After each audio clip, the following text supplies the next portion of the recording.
Oke, Assalamualaikum warahmatullahi wabarakatuh. Selamat siang. Waalaikumsalam Waalaikumsalam warahmatullahi wabarakatuh. Selamat siang, Pak. Selamat siang, Pak. Oke, hari ini pertemuan pertama ya setelah UTS. Jadi nanti lebih banyak kita mempelajari tentang ini ya tugas besarnya ya nanti. Jadi hari ini ada dua materi ya sebenarnya dua. Jadi ada 8A, 8B. 8A ini tentang desain berorientasi objek, sedangkan yang materi 8B-nya itu tentang teknik pembuatan use case diagram dan activity diagram ya.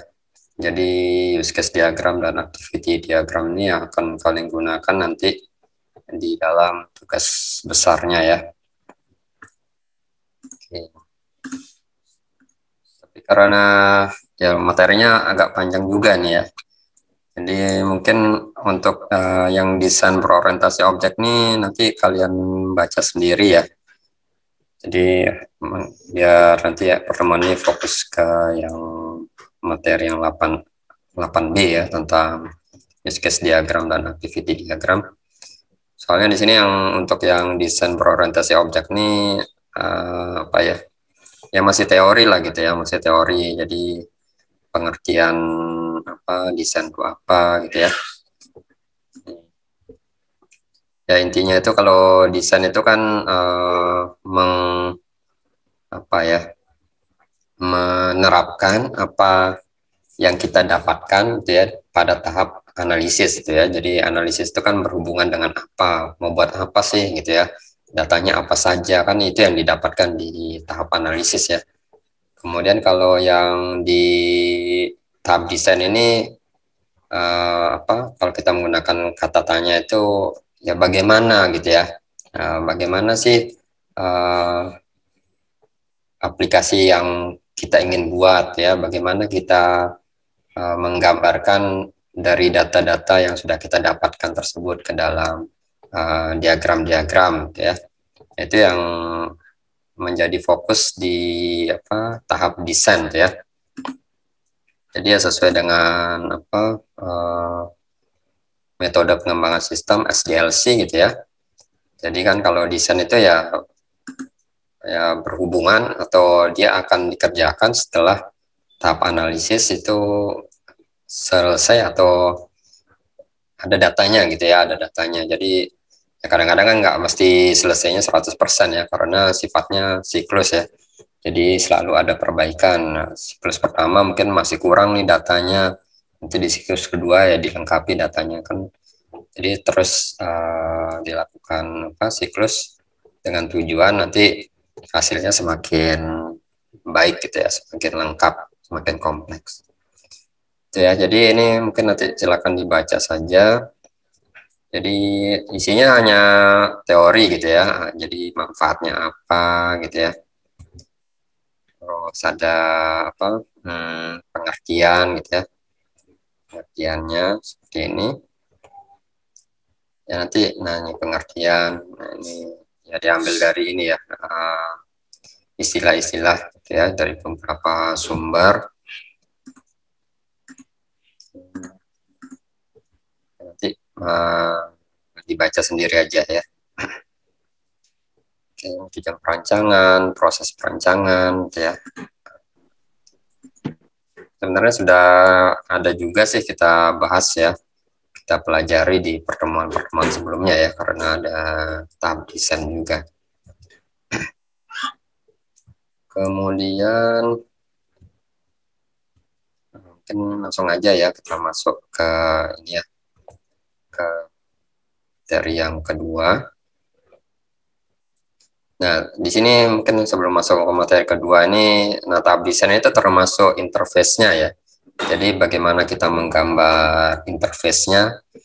Nah, nanti di tugas besarnya kan ada bagian template-nya sudah saya upload ya, tinggal dilihat di Praja ya. Materinya sudah ada, template tugas besarnya sudah ada gitu ya. Nah, di template itu ada interface ya, ada interface. Nah, interface ini kan karena tugas besarnya kan kalian mencari aplikasi gitu ya, aplikasi yang sudah jadi. Nah, tapi kan pada dasarnya kan kita membuat dari awal ya, jadi anggapannya aplikasinya belum jadi ya.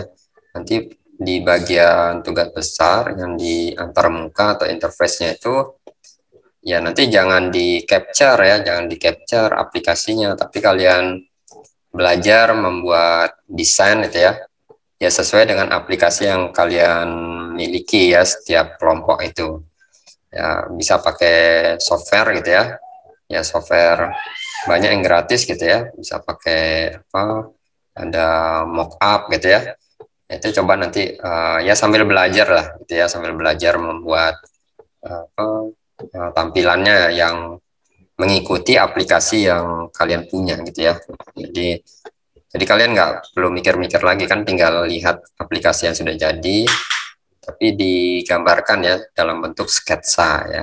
Nah, karena kan kita buatnya dari awal ya sketsa, jadi anggapannya aplikasinya belum jadi. Kan aplikasi itu akan jadi kalau sudah lakukan coding gitu ya. Tapi kan kita nggak lakukan coding, hanya tahap analisis dan desain ya. Jadi belum tahap analisis dan desain ini masih ini ya, masih belum tampilannya ya masih berupa ini aja, konsep dan sketsa gitu ya. Oke, nanti gitu ya, jadi nanti di tugas besarnya nanti gitu ya, sambil dicicil ya gitu ya, nanti ya bagi-bagi tugas gitu ya sama teman kelompoknya. Nanti ada yang menggambar halaman home gitu ya, siapa misalnya teman yang satunya, teman yang keduanya menggambar halaman login gitu ya. Nanti ada yang teman ketiganya menggambar halaman input data apa gitu ya, tergantung aplikasinya. Nah, itu ya bagi-bagi tugas gitu ya. Nah, biar sama-sama belajar menggunakan software yang ya seperti mockup gitu ya, seperti itu. Oke. Kemudian kita masuk aja langsung ke ini ya, materi yang kedua. Teknik use case dan activity diagram ya. Jadi di dalam use case itu terdapat aktor ya yang digunakan untuk pemberian nama dari penggunaan ya. Sebenarnya di sini use case diagram di sini sebenarnya masuk di di tahap analisis gitu ya sebenarnya. Karena kita di tahap analisis itu kita sudah mendapatkan data juga gitu ya. Data tentang siapa sih aktornya, siapa sih pengguna aplikasinya gitu ya. Cuma ya kadang-kadang ada yang berpendapat gitu ya masuk ke desain. Nah, desain ini kan karena use case ini berupa gambar, nah itu masuk ke desain ya. Sebenarnya mana-mana ya. Ya nggak masalah gitu ya. Ada yang anggapan masuk ke tahap analisis, ada yang ke desain itu ya sama saja itu ya, nggak masalah. Kemudian ya karena kalau kita buat dokumentasi itu kan pasti isinya tahap analisis dan desain gitu ya. Nah, jadi kedua-duanya pasti ada di dokumentasi dari setiap aplikasi yang kita buat. Jadi aktor di sini tuh dapat berupa pelanggan gitu ya, atau manajer atau lainnya gitu ya. Kemudian kalau contohnya di sistem informasi akademik itu aktornya adalah bisa mahasiswa gitu ya. Jadi aktor ini siapa yang menggunakan aplikasi gitu ya. Siapa sih yang menggunakan aplikasi tersebut, itu bisa dianggap sebagai aktor. Misalnya sistem informasi akademik di Unram, aktornya siapa? Aktornya adalah mahasiswa, ada dosen gitu ya. Terus ada admin gitu ya, admin prodi, kemudian ada admin ya istilahnya super admin gitu ya, di atasnya admin lagi gitu ya, yang bisa mengatur admin prodi gitu ya. Jadi settingan yang misalnya ada penambahan prodi baru gitu ya, ada penambahan prodi baru ya otomatis kan super adminnya yang menambahkan daftar admin baru di prodi tersebut gitu ya. Jadi nggak mungkin langsung terbentuk. Kemudian gitu ya. Jadi beda aplikasi, beda aktor itu ya. Nah, jadi perlu pada saat kita melakukan analisis perlu kita tanyakan gitu ya.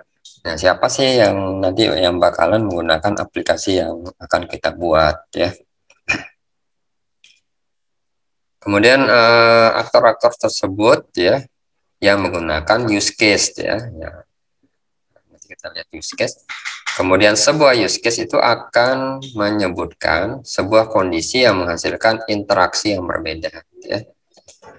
Jadi mungkin gambarnya di belakang ya. Saya ke belakang dulu ini biar ada bayangan use case itu seperti apa gitu ya.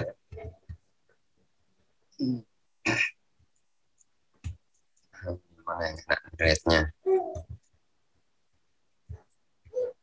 Nah, ini aja nih. Ya. Yang sederhana aja gitu ya. Nah, ini.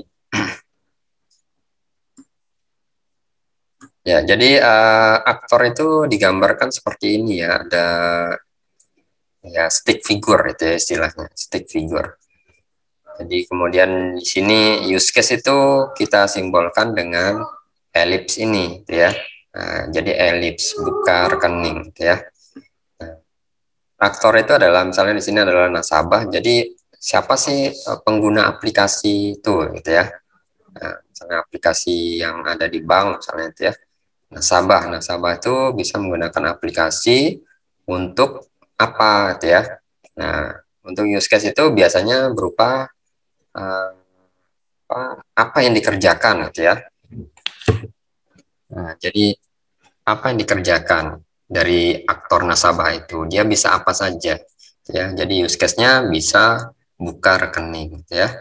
Kemudian use case nasabah bisa juga buka deposito ya. Kemudian kalau yang ini misalnya ada aktor petugas ini apa nih, perpustakaan mungkin ya yang cocok karena ada use case mengembalikan buku gitu ya. Ya, petugas. Nah, ini ada use case mengembalikan buku ya. Jadi ada mahasiswa mengembalikan buku, tapi kan mahasiswa nggak langsung berinteraksi dengan aplikasi ya. Biasanya kan petugas perpustakaan yang mengisi, oh buku ini sudah dikembalikan. Nah, itu kan dimasukkan gitu ya datanya.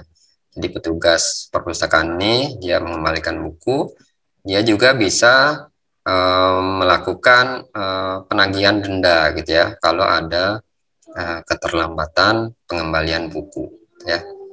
Nah, use case itu yang ini ya, yang apa? Elips ya, bentuknya elips.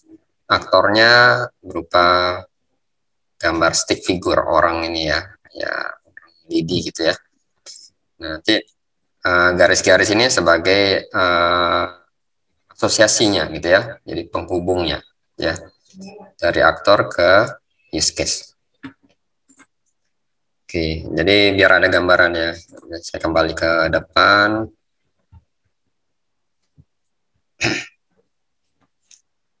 Ya, kemudian sebuah use case akan menyebutkan sebuah kondisi yang menghasilkan interaksi yang berbeda ya. Jadi setiap use case itu punya interaksi yang berbeda di dalamnya ya. Seperti tadi misalnya use case mengembalikan buku ya, use case menagih denda, itu kan punya interaksi atau alur kerja yang berbeda-beda ya dari setiap use case. Nah, itu. Jadi setiap use case itu punya alur yang berbeda-beda. Sehingga kalau kita hubungkan dengan ini, dengan activity diagram ya. Jadi satu use case itu punya satu activity diagram ya. Nanti di tugas besarnya kalau kalian punya 5 use case, nanti digambarkan 5 activity diagram ya. Karena alurnya berbeda-beda setiap use case itu ya. Nanti kita lihat activity diagram itu seperti apa. Kemudian untuk menggambarkan logika prosedural, proses bisnis dan jalur kerja itu kita gambarkan dengan activity diagram ya. Jadi activity diagram ini sebenarnya mirip seperti flowchart ya. Flowchart diagram gitu ya. Ya hanya saja mungkin nanti ada notasinya yang berbeda sedikit gitu ya, berbeda sedikit. Ya, seperti kayak notasi decision gitu ya, pemilihan apakah dia ya atau tidak. Nah, itu kalau di flowchart tuh kata penulisan teksnya itu ada di decision itu kan bentuknya diamond ya. Jadi bentuknya kayak gini ya, decision. Jadi kalau misalnya dia tidak, dia ke kanan, kalau dia iya, dia ke bawah gitu ya. Jadi ada inputan dari atas gitu ya. Jadi kalau dia tidak, ke kanan, kalau dia ke bawah ya gitu ya. Nah, kalau di flowchart itu biasanya untuk teksnya itu ditulis di dalam diamond ini gitu ya. Nah, tapi kalau untuk aturan pembuatan activity diagram, untuk diamond ini kosong, tidak boleh ada penulisan teks apapun gitu ya. Nah, jadi penulisan teksnya ada di sebelum diamond ini gitu ya. Nah, berupa aktivitas gitu ya, seperti ini misalnya. Nah, ini ya. Kalau Jaya dia ke kanan, kalau dia tidak dia kalau ya dia ke bawah ya tadi ya, kalau tidak ke kanan ya. Tapi nggak masalah itu ya, tergantung, ini kan hanya gambar saja, kalian mau ya hanya ke kanan ya silakan, tidaknya ke bawah atau ke kiri ya silakan ya. Yang penting tidak boleh ada tidak dua kali gitu ya, nggak boleh gitu ya. Nanti kan akan bingung kalau pada saat kita membuat keputusan gitu ya, membaca diagram ini. Kalau kondisinya tidaknya ada dua gitu ya. Nah, bakalan pilih ke arah yang mana kan bingung seperti itu. Jadi sebaiknya satu gitu ya, satu nilai.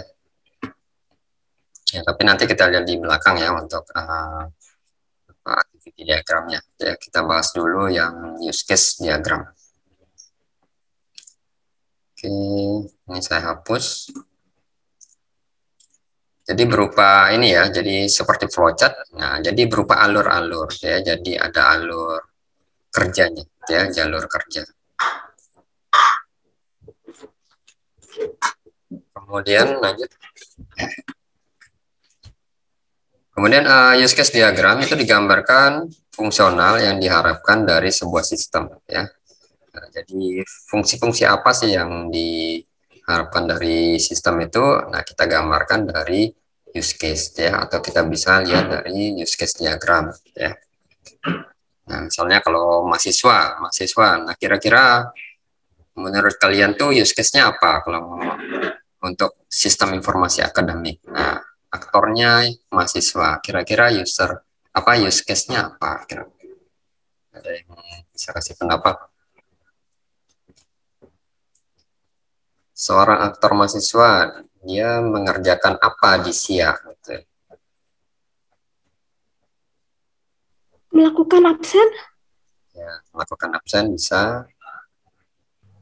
Apalagi? Pengisian KRS. Tentang KRS. Pengisian KRS, oke.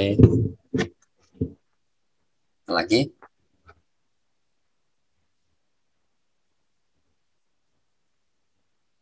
Menambahkan biodata, ada juga nggak? Absensi, Pak. Gimana? Absensi.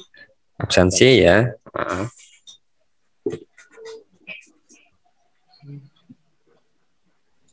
Mengubah biodata, Pak. Mengubah biodata ya, menambahkan biodata, atau ya sudah di awal ya menambahkan biodata, kan tinggal mengubah. Kalau sekarang menambahkan sendiri atau dari sistemnya pada saat sudah mendaftar itu datanya sudah otomatis masuk atau gimana di SIA sekarang? Ada yang kosong, Pak. Ada yang kosong. Ada yang bisa diubah sendiri. Soalnya kalau nggak salah, kalau dulu kan kayak foto tuh mesti upload sendiri ya. Sekarang kayaknya foto itu sudah langsung diambil di data pada saat pendaftaran ya, kalau nggak salah itu dari SIA-nya terintegrasi. Mungkin ya saya kan nggak bisa masuk ini ya, akun mahasiswa ya, mungkin kalian yang lebih paham ya. Oke, jadi dari tadi ya, jadi yang dari tadi yang sudah kalian sebutkan itu ya sudah betul ya. Jadi use case-nya apa saja. Jadi absensi gitu ya, mengisi absensi, mengubah biodata gitu ya, mengisi KRS. Nah itu use case yang dimiliki oleh aktor mahasiswa ya. Nanti kan kalau dosen ya beda lagi gitu ya, kan nggak mungkin sama seperti mahasiswa gitu ya, nggak mungkin dosen punya use case mengisi KRS juga gitu kan, nggak mungkin, punya use case yang berbeda ya. Nah, itu kan dari use case tadi kan tadi kayak mengisi absen, mengisi KRS. Nah itu kan punya alur kerja yang berbeda-beda ya dari awal. Mungkin yang sama di awal hanya login gitu ya. Nah, selanjutnya langkah-langkah berikutnya kan pasti berbeda gitu ya. Seperti itu. Nah, itu ya, jadi yang nanti tahap alur itu yang digambarkan di activity diagram ya. Nanti kalau untuk tugas besarnya ya silakan ya coba-coba buka-buka setiap halaman gitu ya. Nah, nanti dilihat use case-nya apa saja sih dia dalam aplikasi itu, apa use case-nya gitu ya, dicatat gitu ya. Nah, misalnya ya login gitu ya, misalnya aktornya ada beberapa aktor ya, coba login sebagai aktor pertama ya, dia bisa apa saja gitu ya, menu apa saja yang tertampil di halaman webnya gitu ya. Nanti aktor kedua login lagi, nah halaman apa saja yang tertampil juga dicatat gitu ya. Nah, seperti itulah itu ya.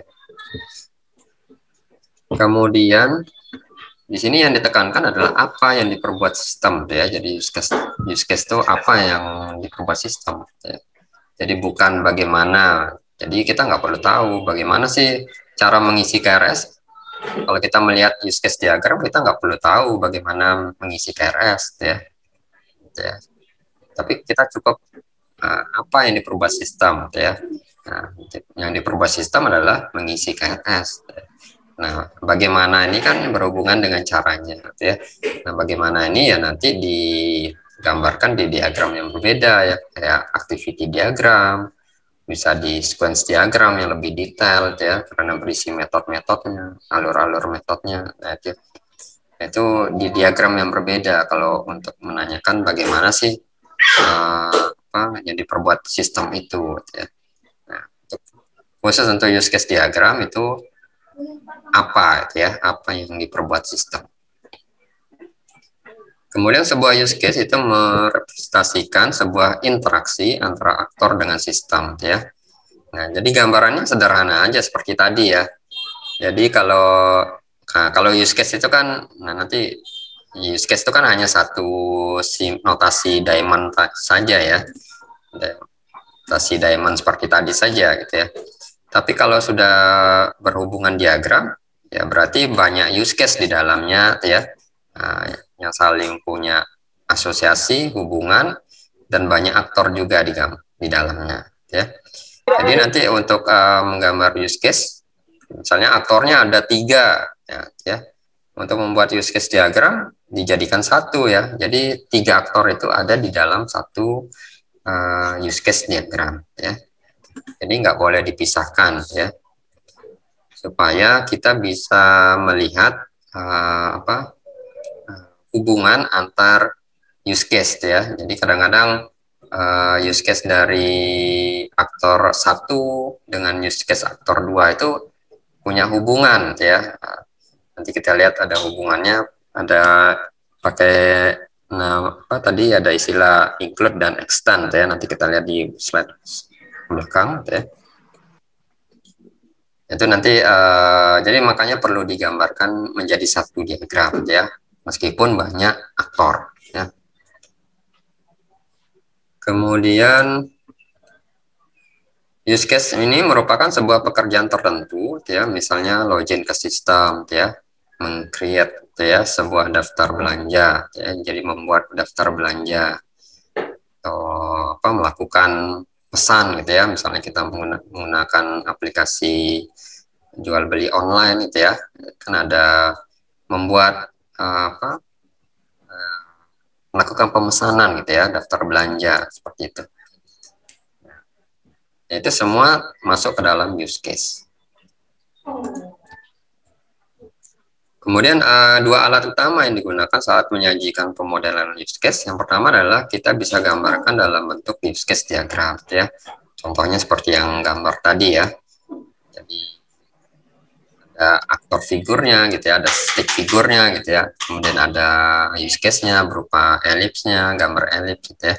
Kemudian ada garis lurus untuk menghubungkan antara aktor dan use case. Nanti ada juga tadi seperti include dan extend tuh menghubungkan antar use case dengan use case ya, nanti kita pelajari.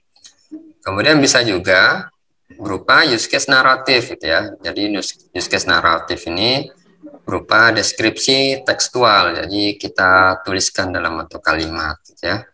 Jadi dari gambar itu kan kadang-kadang orang, nah yang seperti orang selain TI gitu ya, misalnya dia nggak belajar, nah mungkin ini kalian baru belajar use case diagram dan bagaimana membacanya ya.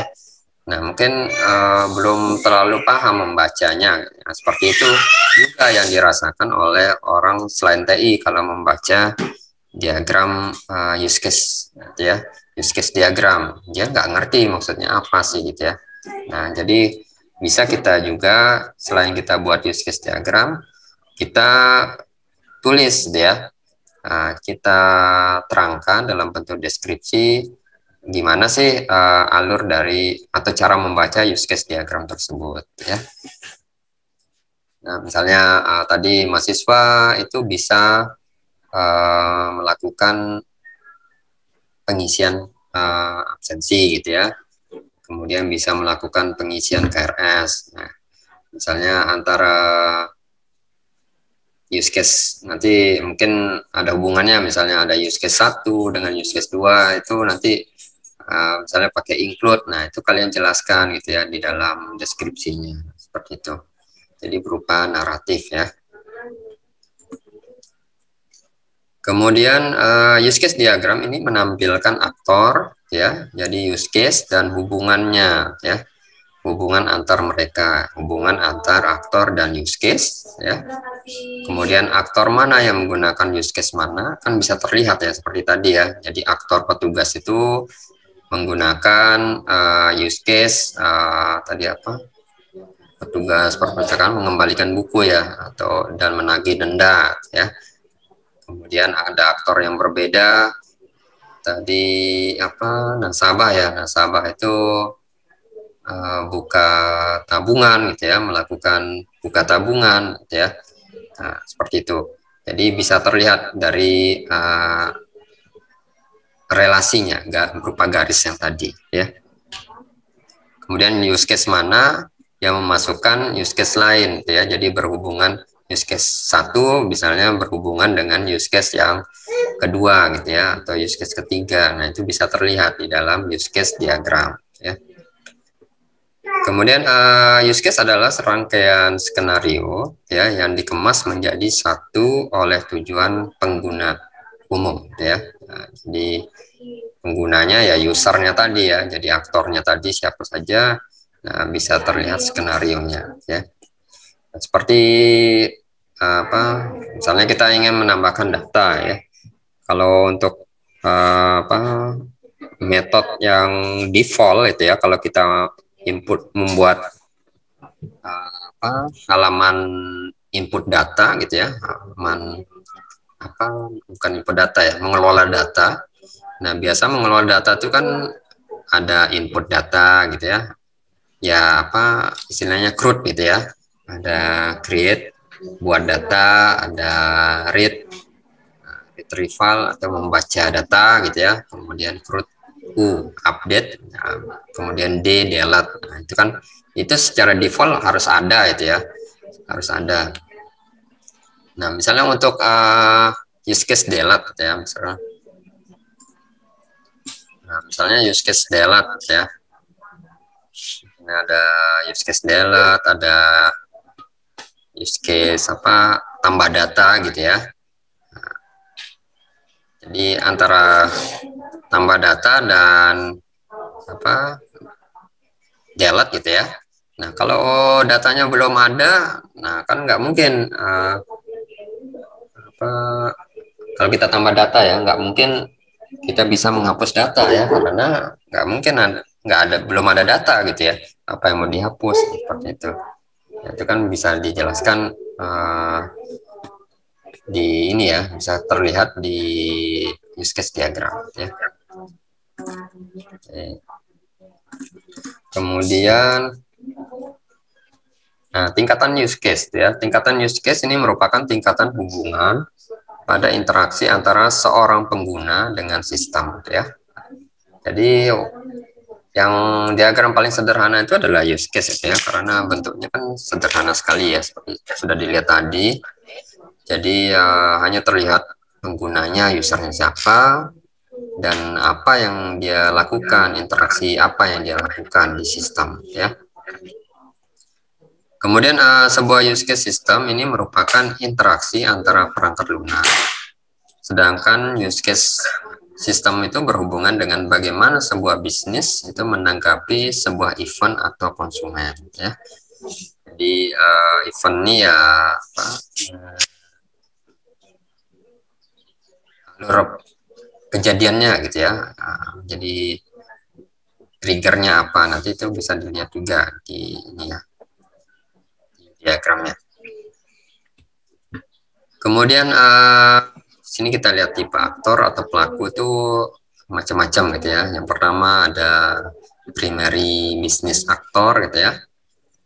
Jadi istilah bisnis itu ya sebenarnya apa yang kita lakukan gitu ya. Jadi bukan bisnis ya, bisnis apa ya, ekonomi gitu ya, istilah ekonomi gitu ya. Ya ini bisnis nih ya apa yang kita lakukan aja gitu ya, yang kita interaksi, kita kegiatan apa yang berinteraksi dengan sistem gitu ya. Di sini kita lihat yang pertama dulu, primary business actor ya, adalah stakeholder yang terutama mendapatkan keuntungan dari pelaksanaan use case ya. Contohnya nih, misalnya di sini adalah karyawan dengan menerima gaji ya untuk periode tertentu. Nah, ya, jadi seorang karyawan tuh punya use case menerima gaji ya. Nah, kemudian jadi karyawan ini bisa kita jadikan sebagai bukan use case ya, aktornya. Kemudian menerima gaji ini ya bisa dijadikan sebagai use case-nya.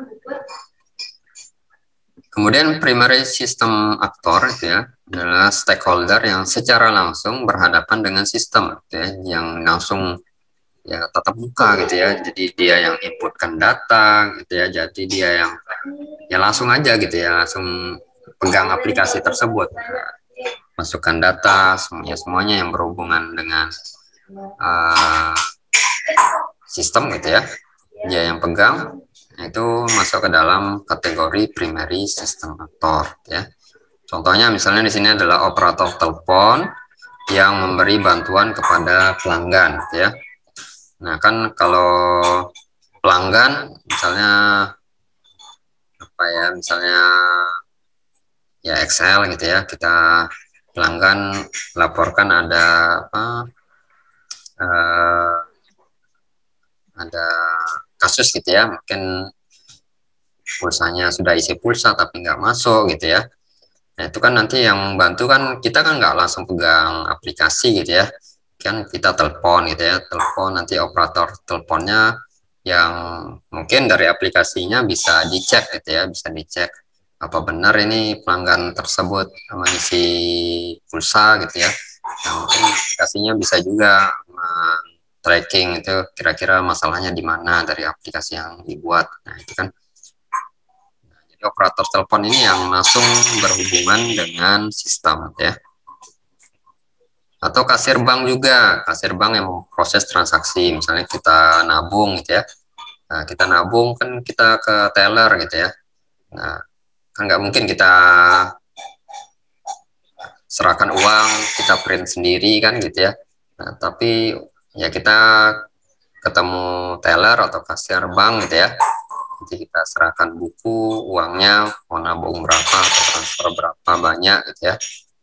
Nah, nanti diprintkan gitu ya, dan dari aplikasinya ya dimasukkan datanya kalau mau menabung, mau transfer seperti itu. gitu ya. Jadi kasir banknya yang langsung memegang aplikasi gitu ya. Jadi kita sebagai nasabah kan nggak pernah pegang aplikasi dari sistem bank gitu ya. Mungkin hanya ini aja sih, kalau bagian mobile banking gitu ya, internet banking, nah itu kan kita pegang. Tapi kan nggak ada menu nabung gitu ya, nggak ada menu nabung. Kemudian yang ketiga adalah external server actor gitu ya. Ini adalah stakeholder yang melayani kebutuhan pengguna use case. Contohnya adalah biro kredit yang memiliki kuasa atas perubahan kartu kredit ya. Jadi biro kredit itu dia di sini ya, di kalimat ini dijelaskan dia bisa memiliki kuasa gitu ya untuk mengubah kartu kredit dari nasabah gitu ya. Ya, tapi alur ini kan perlu ya nggak asal-asalan gitu ya, biro kreditnya ubah data gitu ya. Yang perlu ada persetujuan dari nasabah gitu ya. Nah itu ya mungkin langkah-langkahnya nggak hanya satu kalimat ini ya, tapi ada langkah sebelumnya, persetujuan dari nasabah dulu mengizinkan nggak berubah datanya gitu ya. Kemudian ada external receiving actor ya. Ada stakeholder yang bukan pelaku utama gitu ya, tapi menerima nilai yang terukur atau teramati dari atau outputnya ya dari use case tersebut. Di sini contohnya adalah gudang menerima paket permintaan untuk menyiapkan pengiriman ya. Jadi sesudah seorang pelanggan memesannya. Kalau dari kalimat ini kira-kira menurut kalian ada berapa aktor nih kira-kira kalau dari kalimat contoh nomor 4 ini? Ada berapa aktor yang kalau kita gambarkan di dalam use case diagram?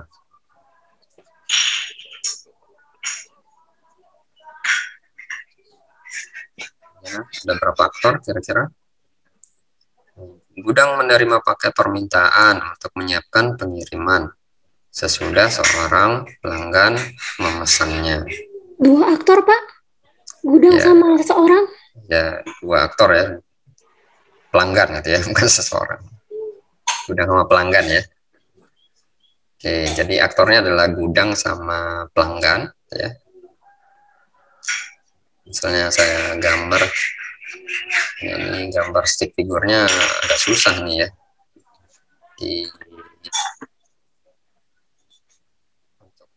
Misalnya saya pakai kotak aja gitu ya. Nah, nanti notasinya harus gambar stick figure gitu ya. Di sini aja saya gambar. Ya. Nah, ya. Ada 2 gitu ya. Saya kasih nama misalnya pelanggan ya. Pelanggan. Kemudian di gudang ya, gudang.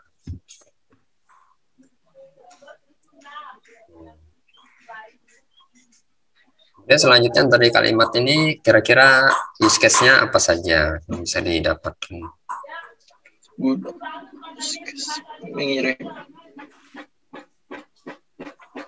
Use case-nya apa saja? Gimana? Suaranya kecil sekali. Use case apa saja yang bisa didapatkan dari kalimat ini? Pelanggan dapat memesan barang, pelanggan memesan. Ya, use case-nya apa? Use case itu berupa kata kerja biasanya. Memesan, Ya, pesan. terus Memesan. menerima Apa? Menerima paket itu, Pak. Ya, menerima paket. Kemudian apalagi? Itu aja. Terus mengirimkan, Ya, mengirimkan. Oke. Menyiapkan ya, menyiapkan pengiriman ya. Nah, jadi use case. Jadi ada 3 ya use case. Yang pertama adalah menerima paket, kemudian menyiapkan. Dia belum ngirim nih, di kalimat ini kan belum ngirim, baru menyiapkan gitu ya. Mungkin baru dibungkus-bungkus dulu apa barangnya gitu ya, barang yang dipesan oleh pelanggan. Ya, belum sampai tahap pengiriman ya, baru menyiapkan, tahap menyiapkan. Oke. Ya, kalau kita buat gitu ya, kalau kita buat use case-nya, misalnya kalau pelanggan tadi memesan ya, memesan. Kalau gudang itu ada menerima gitu ya. Kemudian ada dua ya. Ini saya tulis memesan, memesan.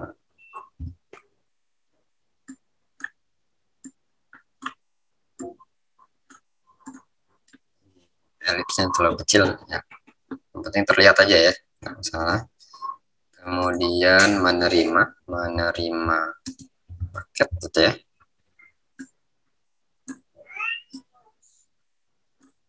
Kemudian apa ini? Menyiapkan ya. Menyiapkan.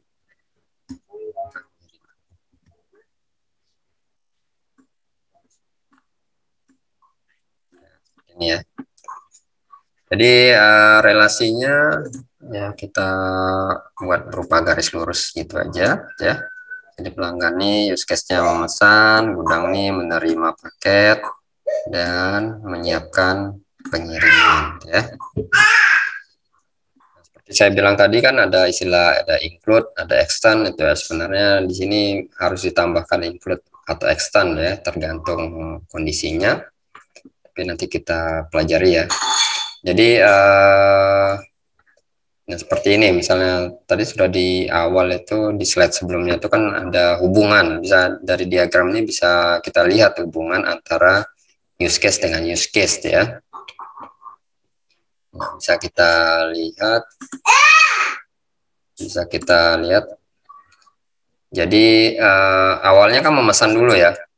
Kalau tidak ada yang memesan kan pasti tidak, gudangnya kan tidak akan menerima paket gitu ya.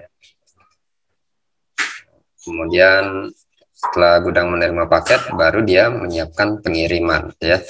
Nah, alurnya kan seperti itu ya. Jadi memesan dulu, menerima paket, dan mengirimkan pengiriman. Nah, kalau nanti menggunakan notasi include atau extend ya, nah, kita bisa pakai seperti ini ya. Jadi misalnya saya pakai extend gitu ya. Pakai extend itu, extendnya adalah sebuah kondisi ya, kondisi di mana use case sebelumnya itu harus selesai dikerjakan gitu ya. Jadi ini saya tulis extend itu kita bisa tulis apa tanda lebih kecilnya ada dua gitu ya, extend ya. Nah, garis ini ya, gambarnya kecil ini, harus nggak bisa dikecilin fontnya di sini. Ini aja ya, saya gambar aja extend.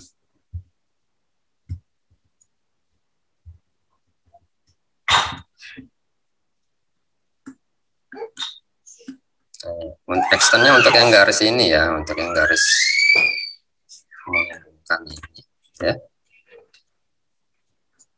Jadi extend itu adalah syarat ya, dia akan use case berikutnya itu akan dikerjakan kalau use case sebelumnya itu selesai dikerjakan ya.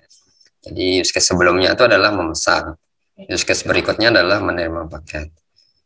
Use case menerima paket itu akan dikerjakan kalau use case memesan itu sudah dilakukan oleh pelanggan ya. Nah, itu extend. Jadi kita bisa lihat hubungannya. Jadi kalau dari sistem kalau seperti ini nggak boleh gitu ya, langsung ada data menerima paket tanpa ada pelanggan memesan. Nah, itu kan bisa kita mengerti alurnya ya. Nah, kalau kita nggak mengerti cara baca diagram, use case diagram ya, apa sih maksudnya extend? Nah, itu kan akan bingung jadinya gitu ya. Nah, seperti ini extend itu, jadi use case menerima paket itu akan dikerjakan jika use case memesan ini selesai dikerjakan ya. Kemudian use case menyiapkan pengiriman itu akan dikerjakan jika use case menerima paket ini sudah selesai dikerjakan, ya. Menerima paket kan mungkin datanya hanya masuk aja. Nah, kalau sudah datanya masuk, ya udah langsung tahap use case menyiapkan pengiriman, ya seperti itu ya. Nah, jadi ada hubungan antara use case dengan use case. Itu ya contohnya ya. Nah, jadi contohnya. Nah, untuk antara aktor dengan gudang ini nggak boleh ada ini ya, nggak boleh ada relasi yang berupa garis, ini nggak boleh gitu ya. Nah, misalnya saya kasih warna pink, nah ini nggak boleh gitu ya. Jadi tidak boleh ada hubungannya. Jadi yang dilihat hubungannya itu dari use case yang ada dari setiap aktor. Nah, kemudian yang kelima adalah temporal event ya. Jadi kejadian sistem, jadi ini temporal eventnya ya aktor gitu ya. Jadi kejadian sistem yang dipicu dengan waktu. Jadi di sini waktu ini adalah sebagai aktornya ya. Jadi di sini dijelaskan ya secara otomatis gitu ya. Jadi sudah terjadwal gitu ya. Misalnya sistem billing untuk perusahaan kartu kredit secara otomatis mencetak tagihan pada hari kelima gitu ya dalam bulan itu. Misalnya dari setiap tanggal 5 secara otomatis itu aplikasinya mencetak gitu ya, melakukan print tagihan ya. Ya, print tagihan atau mengirim email ke email apa nasabah gitu ya. Nasabah kartu kredit. Nah, kan nggak mesti di print gitu ya, jadi bisa mengirimkan. Jadi sistemnya yang mengirimkan secara otomatis gitu ya. Jadi nggak perlu menunggu apa seorang aktor manusia gitu ya, yang satu-satu apa mencetak gitu kan lama gitu ya. Jadi kalau sudah aktornya berupa waktu ya terjadwal gitu ya, ya udah langsung aja, nggak perlu menunggu aktor manusia gitu ya. Ya, seperti itu ya. Jadi secara otomatis lah istilahnya. Kemudian nah, use case dan fitur ya. Bahaya dari use case jika pengguna ya membuatnya secara rumit dan macet ya. Jadi macet nih ya banyak sekali gitu ya, banyak sekali use case yang dibuat ya. Nah, seperti tadi yang CRUD tadi ya, CRUD tadi itu nanti ada istilahnya ya generalisasi juga gitu ya. Jadi bisa kita generalisasinya. Nah, bawahnya CRUD itu ya create gitu ya, ada read, ada apa update, ada delete, itu bisa kita kelompokkan ke dalam use case mengelola apa gitu ya, mengelola data mahasiswa. Nah, di dalam mengelola data mahasiswa itu bisa tambah data mahasiswa, bisa lihat data mahasiswa, bisa ubah data mahasiswa, bisa hapus data mahasiswa gitu ya. Nah kan kalau kita buat seperti itu kan jadi lebih sederhana gitu ya. Nah, jadi nanti kalau banyak use case ya takutnya membingungkan yang baca juga gitu ya. Yang baca bagian programmernya juga jadi bingung gitu ya. Seperti itu. Nah, untuk nama use case itu tidak boleh ada yang sama ya, tidak boleh ada yang sama gitu ya. Kalau ada yang sama, misalnya antara aktor yang satu dengan yang kedua, misalnya itu punya use case yang sama gitu ya, ya use case-nya dibuat satu aja gitu ya, tapi nanti garisnya dibuat ke use case yang sama tersebut ya. Misalnya ini pelanggan itu sama-sama punya, pelanggan dan gudang sama-sama punya, misalnya ya ini kan contoh aja, sama-sama memiliki use case memesan gitu ya, gudang bisa memesan juga, pelanggan juga bisa memesan ya. Tapi nanti di diagramnya jangan gambar beda-beda ya use case-nya, tapi bisa karena kalau anggapannya ya, kalau alurnya sama gitu ya, ya bisa dibuat seperti ini, satu use case tapi dibuat garis saja seperti ini. Jadi kalau di sini bisa kita baca pelanggan dan gudang itu bisa sama-sama memiliki use case memesan ya. Oke, gitu ya contohnya. Kemudian seorang atau sebuah aktor adalah sebuah entitas manusia atau mesin yang berinteraksi, gitu ya. Mesin yang berinteraksi kan ya aplikasinya yang dikerjakan secara otomatis tadi ya, aktornya adalah waktu tadi ya, untuk melakukan pekerjaan tertentu. Use case diagram dapat membantu dalam menyusun kebutuhan ya, kebutuhan sebuah sistem rekrutmen. Sebuah sistem mengkomunikasikan rancangan dengan klien dan merancang test case untuk semua fitur yang ada pada sistem. Jadi kebutuhan sistem itu bisa dilihat dari use case diagram juga gitu ya. Kemudian merancang test case-nya juga. Kalau nanti pada setelah tahap implementasi kan, kalau SDLC kan ada tahap pengujian ya. Bisa kita mengetes juga, ada tahap ngetesnya. Jadi tesnya ya berdasarkan use case-nya gitu ya. Kita tes berdasarkan use case memesan. Nah, kita tes dari awal gitu ya, misalnya dari login sampai proses memesan tuh sudah betul nggak alurnya. Nah, itu kan tes pengujian gitu ya. Nanti menerima paket betul nggak yang data yang sudah dipesan tuh sama datanya dengan yang masuk di use case menerima paket gitu ya. Misalnya memesan baju tapi yang masuk di bagian use case menerima paket memesan celana gitu. Nah itu kan berbeda, nah, kan jadi salah kan gitu ya. Nah, itu yang perlu dicek di tahap tes case-nya. Jadi nanti tahap pengujian, misalnya kalau nanti kalian melakukan TA gitu ya, pasti diminta pengujiannya ya, tahap pengujian. Seperti itu dicek setiap use case-nya ya. Kemudian setiap use case itu dapat menginclude fungsionalitas use case lain sebagai bagian dari proses dalam dirinya ya. Jadi ya tadi ada extend, ada include net ya. Nah itu extend, include. Nah, kalau kita sederhananya ya, kalau kita bayangkan include ini, nah kalau kalian bayangkan kan kalian sudah belajar Alpro gitu ya, pakai bahasa C++ atau C gitu ya. Itu kan ada ya, kalau kita buat di atas kan sebelum nama sebelum main itu ya, sebelum main itu kan ada perintah include gitu ya. Nah, misalnya kan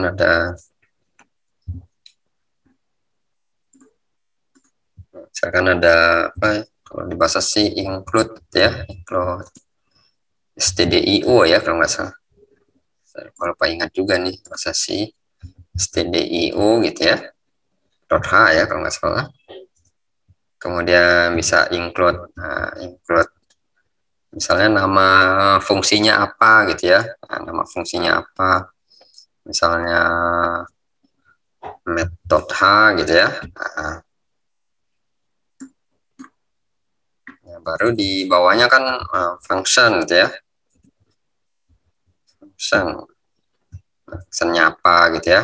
Nanti ada main seperti itu ya, kan seperti ini ya programnya bahasa C. Nah kan kalau kita ingin menjalankan program yang isinya di dalam fungsi main ini kan harus membaca dulu include ya, include math.h gitu ya. Misalnya kalian menggunakan apa perintah keyword ya, keyword di bahasa C, misalnya kuadrat, misalnya kuadrat tuh sqrt ya kalau nggak salah ya, sqrt. Nah itu kan dibaca dulu karena apa keyword sqrt itu kan ada di fungsi math.h ya, jadi kan harus baca dulu fungsi math.h dulu, jadi include gitu ya. Nah, seperti itu. Nah, kalau kita hubungkan dengan yang use case, nah pada saat kita ingin membuka halaman, misalnya yang kalian login sebagai mahasiswa di sistem informasi akademik gitu ya, kalian ingin melihat daftar nama mata kuliah yang pada saat pengisian KRS gitu ya. Nah, sebelumnya kan kita harus login dulu ya. Nah, kan nggak mungkin langsung masuk ke halaman pengisian KRS ya, tapi kan harus login dulu. Nah, seperti itu. Jadi include-nya adalah login dulu, baru bisa menjalankan tadi pengisian KRS, mau melihat daftar nama mata kuliah yang dibuka gitu ya, seperti itu. Nah, itu include. Nah, itu ya. Jadi include ini ya seperti tadi ya, jadi login gitu ya, login. Nah, sebenarnya ini use case memesan, use case menerima paket, menyiapkan pengiriman, sebelumnya harus ada login, tahap login ya. Nah, loginnya nanti kita gambarkan pakai include ya, pakai ini perintah include ya, panahnya. Yang perlu diperhatikan itu untuk include dan extend tuh panahnya ya, arah panahnya dia kemana. Nah, arah panahnya jadi beda-beda ya bacanya antara include dan extend. Nanti kita lihat di belakang. Oke, nah, penjelasannya sudah saya jelaskan. Kemudian, di use case dibuat berdasarkan keperluan aktor, merupakan apa yang dikerjakan sistem dan bukan bagaimana sistem mengerjakannya. Sudah dijelaskan tadi ya. Kemudian use case hanya menetapkan apa yang seharusnya dikerjakan oleh sistem, ya, yaitu kebutuhan fungsional sistem. Ya. Jadi apa yang dikerjakan sistem pelanggan, jadi aktor pelanggan, sistemnya mengerjakan memesan barang, gitu ya. Aktor gudang, sistemnya melakukan ini ya, fungsi menerima paket, ya, fungsi menyiapkan pengiriman, seperti itu. Kemudian use case tidak untuk menentukan kebutuhan non fungsional, ya, misalnya sasaran kinerja. Nah, ini nggak bisa masuk ke dalam use case ya, sasaran kinerja, ya. Kemudian bahasa pemrograman, nah, itu kan bukan itu tujuannya ya. Nah, use case ini kan apa yang dikerjakan. Kemudian use case diberi nama yang menyatakan apa yang dicapai dari hasil interaksi dengan aktor ya. Jadi hasil interaksinya ya yang ditulis. Nah, hasil interaksi dari pelanggan itu apa? Dia bisa memesan barang ya. Dan hasil interaksi dari gudang itu apa? Dia bisa menerima paket ya. Jadi berupa hasil interaksi ya dengan aktor. Kemudian use case dinotasikan dengan gambar horizontal ellipse, nah ya ellipse. Kemudian use case ini biasanya menggunakan kata kerja ya. Memesan, menerima paket, menyiapkan pengiriman, itu kan kata kerja ya. Kemudian nama use case boleh terdiri dari beberapa kata ya. Ya paling enggak ya 2 kata gitu ya. Jangan panjang-panjang gitu ya. Meskipun nggak dipermasalahkan gitu ya.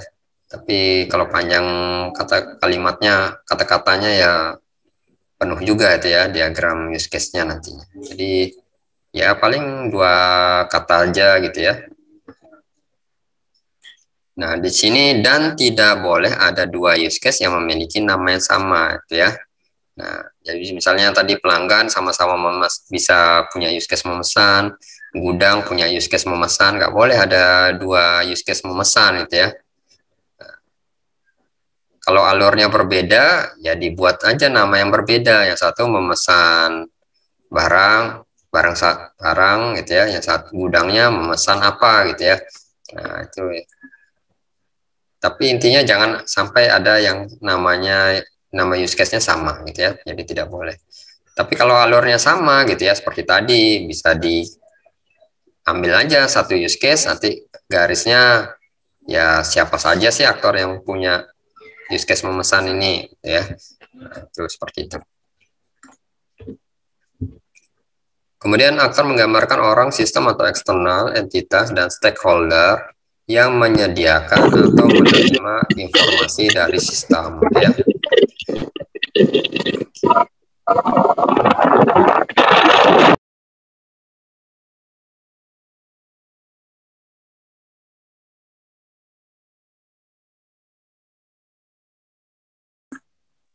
Oke, jadi di sini aktor menggambarkan sebuah tugas atau peran dan bukannya posisi sebuah jabatan, ya.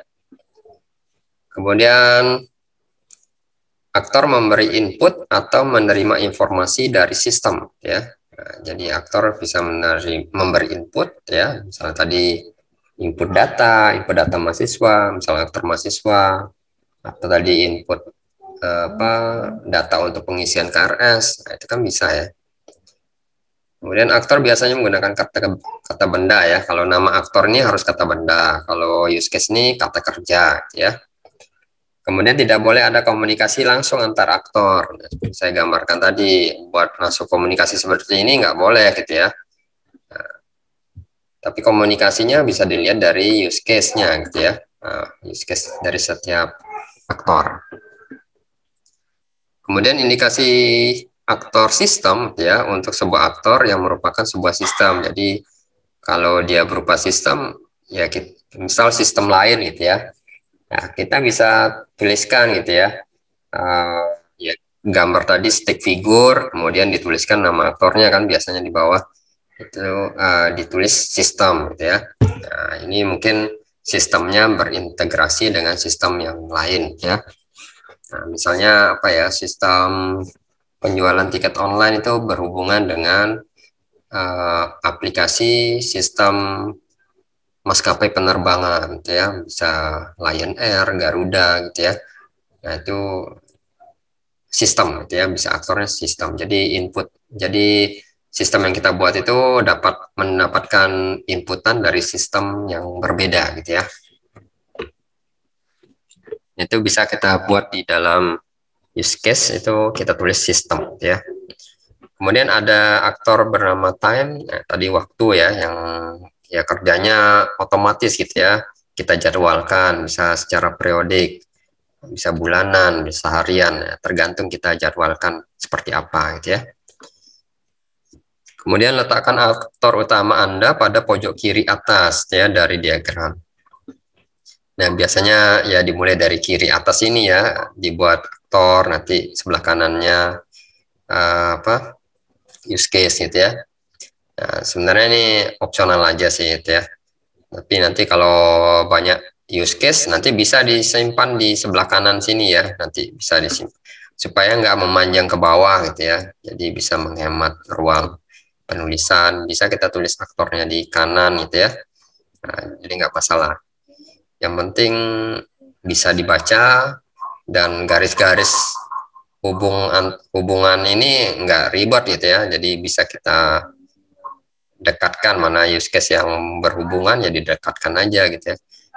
Ya, jangan yang satu use case-nya yang berhubungan, satunya di atas, satunya di bawah, nanti buat garis, nah, nanti jadi kemana-mana gitu ya. Jadi agak sulit dibaca nanti. Nah, kemudian asosiasi. Nah, asosiasi ini berupa garis ini ya, berupa garis. Nah, asosiasi ini bukan menggambarkan aliran data atau informasi ya. Jadi ya cuma hubungan aja gitu ya. Jadi aliran data itu ya nanti bisa dilihat di diagram yang berbeda ya.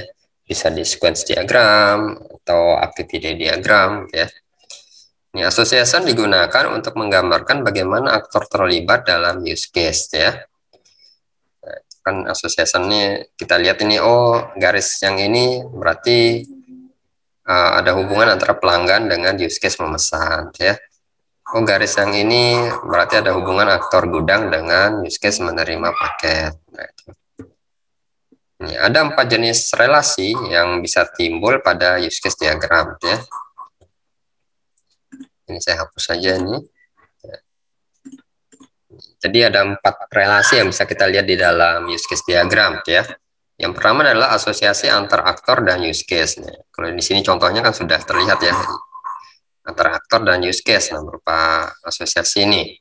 Kemudian asosiasi antar use case ya. Asosiasi antar use case, nah itu hubungannya antar use case ya. Nah, seperti ini pakai extend atau include gitu ya. Kemudian nanti ada generalisasi atau pewarisan inheritance antara use case ya. Jadi use case ini bisa juga dibuat generalisasi ya.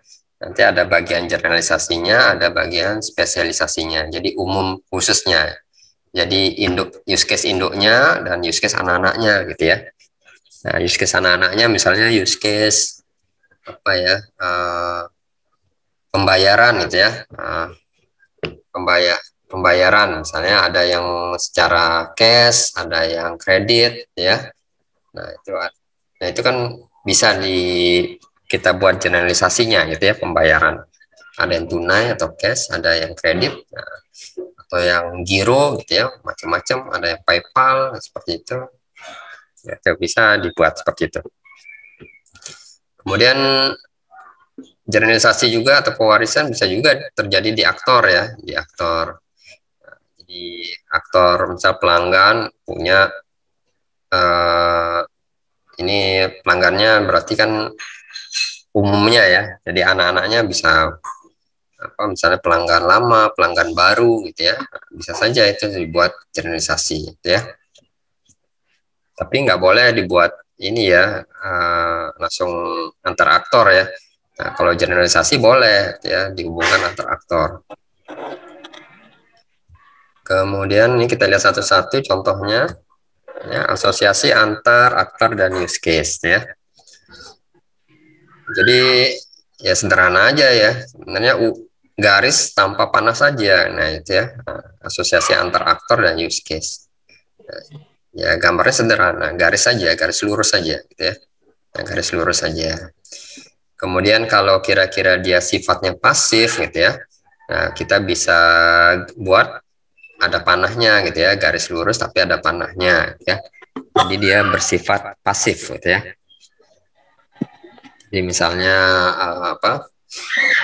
Tadi misalnya aktor waktu, nah itu kan pasif sebenarnya ya, pasif. Nah, jadi kan dia nggak ada secara apa ya, tambah data, klik-klik apa gitu ya, tapi secara otomatis saja gitu ya di program misalnya print apa gitu ya, print cetak tagihan, tadi bukti tagihan atau mengirim bukti tagihan lewat email seperti itu bisa ya pasif. Kemudian asosiasi antar use case ya, asosiasi antar use case ini terjadi contohnya extend ya, extend. Ini kita lihat dulu yang include nih ya, yang include.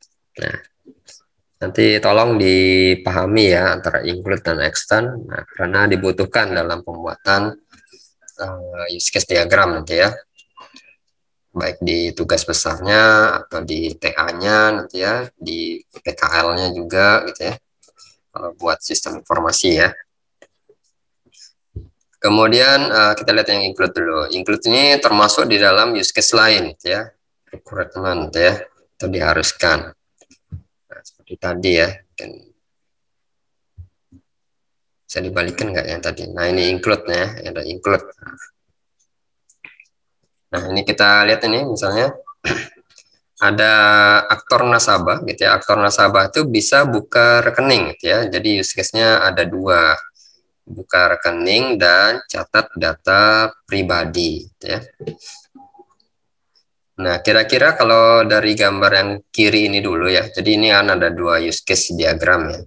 Untuk use case diagram yang pertama ini antara use case buka rekening dan use case catat data pribadi ini, kira-kira mana yang use case mana yang dilakukan terlebih dahulu? Kira-kira menurut kalian yang mana?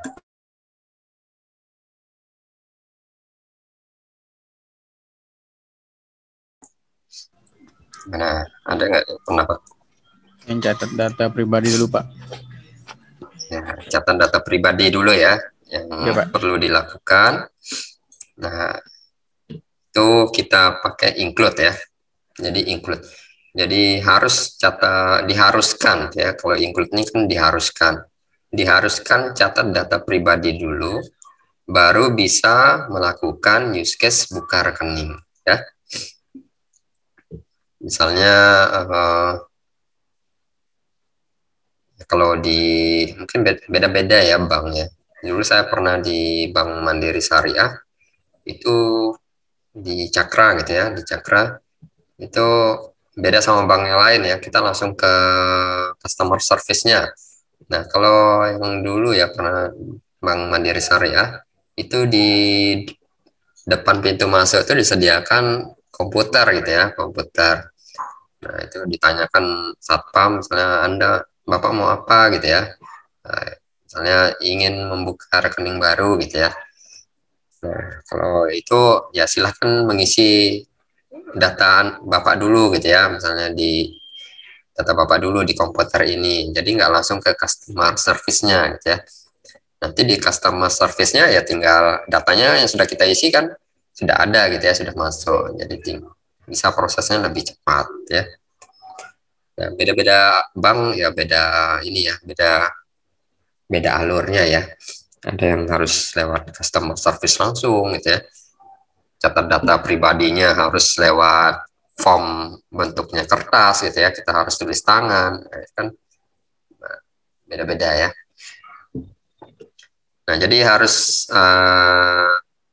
di sini ya diharuskan untuk melakukan catat data pribadi dulu baru buka rekening ya. Nah, sama halnya untuk yang use case yang kedua ini, untuk melakukan use case register for course ya, registrasi untuk pembelajarannya dan maintain kurikulumnya gitu ya, kita diharuskan log on dulu ya, login dulu lah gitu ya, login istilahnya, login dan validasi gitu ya, apakah benar nggak.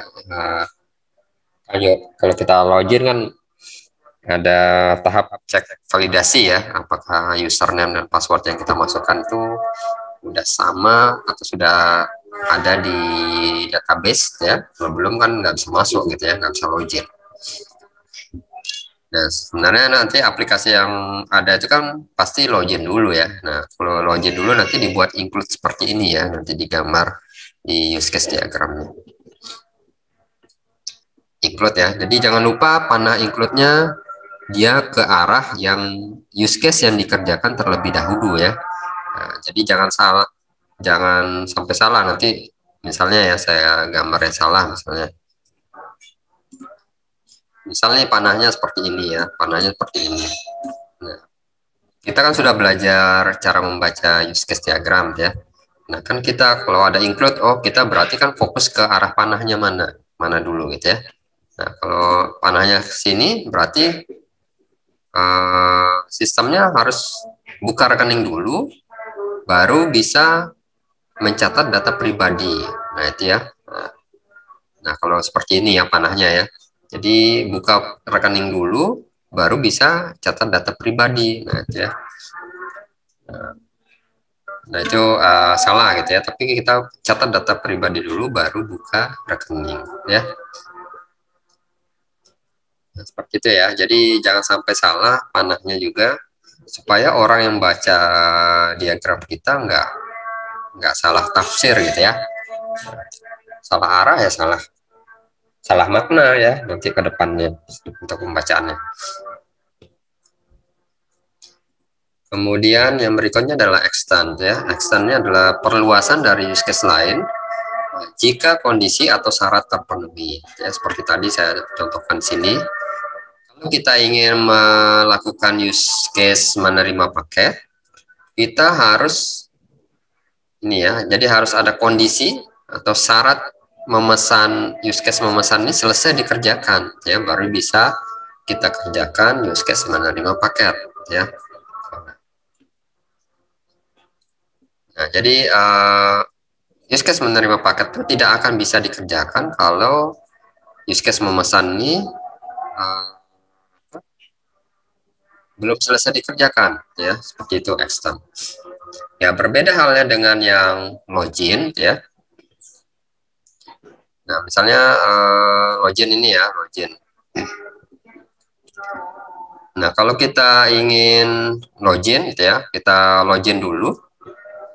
Nah, kalau include ini jadi bisa ya, jadi dia tidak perlu syarat gitu ya, jadi tidak perlu syarat apa ya, suatu proses itu dilakukan terpenuhi dulu gitu ya. Nah, tapi kalau login ini memang harus ya gitu ya. Yang ini aja misalnya. Jadi kalau apa, untuk catat data pribadi gitu ya. Ini kan apa ya modelnya, kalau ini coba lihat, kita lihat ini aja lah gitu ya. Ini kita lihat dulu contoh extend ya, biar mengerti lah, nanti kita hubungkan bedanya dengan include gitu ya. Aktor nasabah gitu ya, aktor nasabah ini nah, dia bisa buka rekening gitu ya, dan dia bisa buka deposito gitu ya, buka deposito. Di sini nasabah ini karena sifatnya extend ya, jadi extend tuh, nah kita lihat juga arah panahnya ya, arah panah ini berarti use case yang harus terpenuhi syaratnya gitu ya. Ya, yang panah ini use case yang harus terpenuhi syaratnya, baru dia bisa buka deposito, ya. Nah, tapi kalau proses buka rekening ini ya, jadi buka rekening ini selesai dikerjakan, ini kan karena extend ini kan hanya prasyarat aja ya. Jadi jadi kalau nasabahnya tidak ingin buka deposito ya nggak masalah gitu ya. Nah, nggak masalah. Kalau nasabahnya tidak ingin buka deposito ya nggak masalah. Jadi ini hanya opsional aja extend itu ya. Jadi extend itu hanya opsional aja. Berbeda dengan yang include itu wajib gitu ya. Jadi wajib. Nah, jadi untuk register for course-nya dan maintain kurikulumnya dia harus login dulu gitu ya. Nah, jadi proses loginnya itu harus selesai dulu, baru bisa dia lakukan register dan maintain kurikulum. Ya. Kemudian kalau extend, nah itu seperti tadi ya. Jadi use case buka deposito ini kalau kondisinya aja nasabahnya tidak mau buka ya nggak masalah gitu ya, nggak masalah. Nah ini coba contoh yang ini ya, contoh yang ini. Yang ini mungkin yang lebih mengena itu ya, mengena contohnya. Ini ada petugas perpustakaan gitu ya. Ini ada ya, petugas perpustakaan ini punya use case mengembalikan buku dan menagih denda ya. Nah, jadi mengembalikan buku. Jadi kalau sudah proses mengembalikan bukunya ini selesai gitu ya. Nah, kalau tanggalnya tepat waktu, misalnya batas pengembalian buku kan misalnya seminggu gitu ya, dikasih batas waktu. Kembalinya 5 hari sebelum seminggu gitu ya, sebelum 7 hari. Kan berarti kan tidak kena denda ya, maka use case menagih denda ini ya nggak aktif gitu ya. Nah, jadi kan hanya opsional aja gitu ya. Jadi petugas itu nggak mesti menagih denda dari setiap mahasiswa yang mengembalikan buku ya, nah, nggak mesti. Tapi harus memuat syaratnya gitu ya. Nah, kalau mengembalikan bukunya, misalnya batasnya 7 hari, tapi dikembalikan bukunya setelah pada hari ke-10 ya, kan berarti kan ada denda, maka petugasnya boleh melakukan menagih denda ya. Ya itu ya, kira-kira seperti itulah ya, extend dan include. Ya, kadang-kadang apa ya, seperti tadi sudah dibilang, ya jangan terlalu banyak extend gitu ya. Nah, karena nanti akan membingungkan gitu ya membacanya ya. Karena extend ini kan hanya opsional aja kalau dia syaratnya terpenuhi gitu ya. Kalau dia nggak terpenuhi, mengembalikan buku, ya misalnya mengembalikan bukunya tadi kan 5 hari sebelum batas waktunya, kan berarti kan use case menagih denda nggak aktif gitu ya. Gitu. Jadi tidak perlu, kalau nggak aktif ya nggak berfungsi juga gitu ya. Kita gambarkan di use case diagram. Nah, kalau banyak extendnya itu ya nanti bingung gitu ya.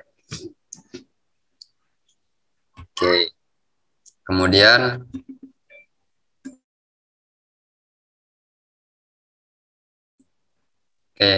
lanjut.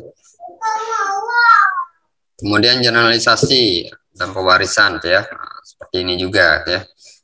Jadi kalau generalisasi itu panahnya ini ya, seperti kita belajar di basis data gitu ya. Ada bentuk ini ya, panah tapi bentuknya segitiga gitu ya. Nah, ini generalisasi gitu ya. Jadi buka rekening itu, nah anak subnya gitu ya bisa berupa buka deposito gitu ya. Atau seperti tadi saya bilang yang use case orang tuanya pembayaran gitu ya. Nah, pembayarannya nanti anak-anaknya bisa tunai, bisa cash, sama ya, tunai dan cash, tunai, kredit gitu ya, giro atau PayPal atau apalagi Bitcoin gitu ya, oke saja gitu ya. Nah, seperti itu. Jadi bisa anak-anaknya bisa dipecah-pecah lagi jenis pembayarannya apa gitu ya. Kemudian nah itu use case ya yang mewariskan ya, ada generalisasi pewarisan. Kita bisa juga aktor juga pewarisan ya, misalnya student. Nah, student ini ada international student ya. Nah, ini extend, ada include ya. Nah, kalau seperti ini kira-kira menurut kalian mana yang ada 4 use case nih? Mana yang duluan dikerjakan? Use case mana yang duluan dikerjakan? Kira-kira menurut kalian?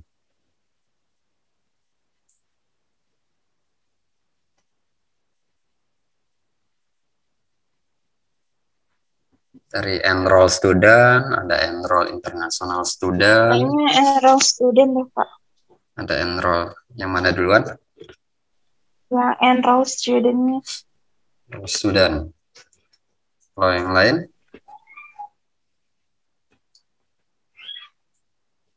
Ini kan ada extend, ada include. Nah, gitu ya. Nah, tadi gimana bacanya? Nah, misalnya ini include nih. Include nih dia menghubungkan use case enroll student dan enroll in seminar. Mana duluan antara enroll student atau enroll in seminar? Kalau di pembahasan pertama itu sesuai tanda panahnya berarti dia ke enroll in seminar. Enroll in seminar dulu ya. Nah, tadi kan dibilang dari enroll student ya. Tapi dia harus enroll in seminar dulu ya, kalau kita lihat dari use case ini ya. Nah, jadi yang kalau extend gimana nih? Extend nih antara enroll student dan enroll international student. Gimana nih maksudnya kalau extend?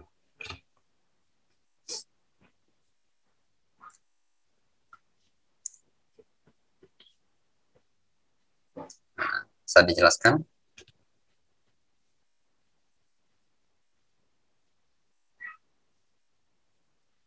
Extend tadi ada syaratnya ya, jadi persyarat. Nah, mana ini extend.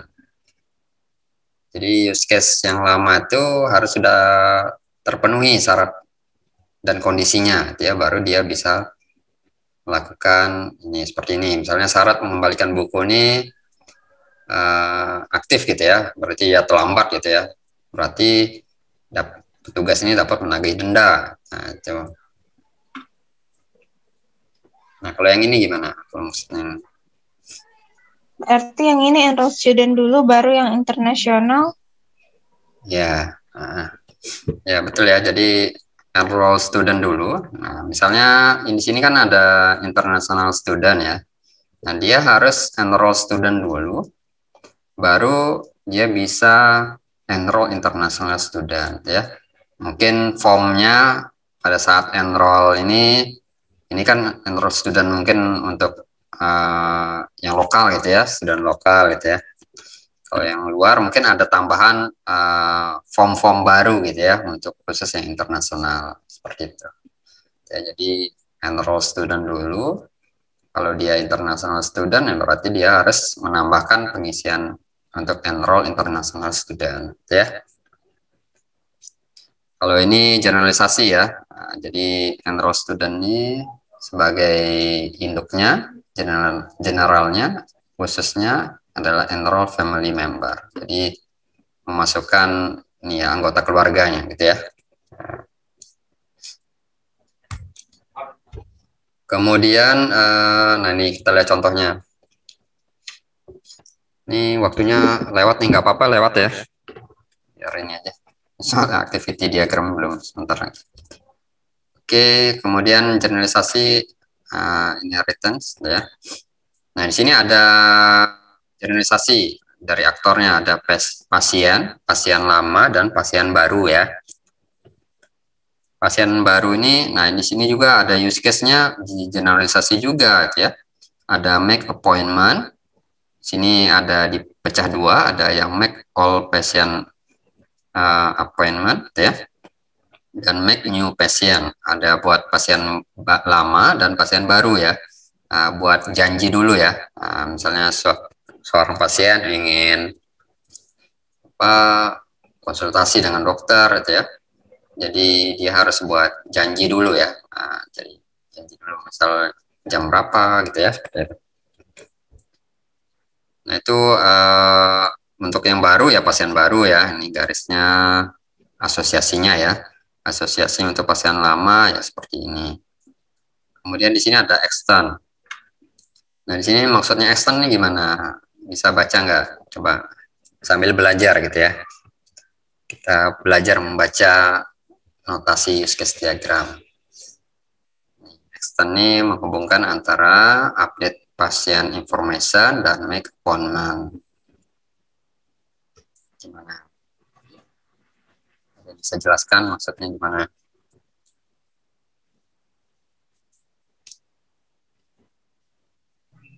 Dia harus make appointment dulu ya, baru bisa update patient information-nya, Pak. Ya, oke. Jadi dia harus ini ya, make appointment dulu. Kalau sudah selesai buat ini janji, baru dia bisa update ya informasi pasiennya ya. Seperti itu. Oke, udah betul ya. Seperti itulah yang perlu kalau kita baca kan, kalau kita nggak mengerti dia cara bacanya ya bingung juga gitu ya. Apalagi ada include, ada extend seperti itu. Ada generalisasi lagi.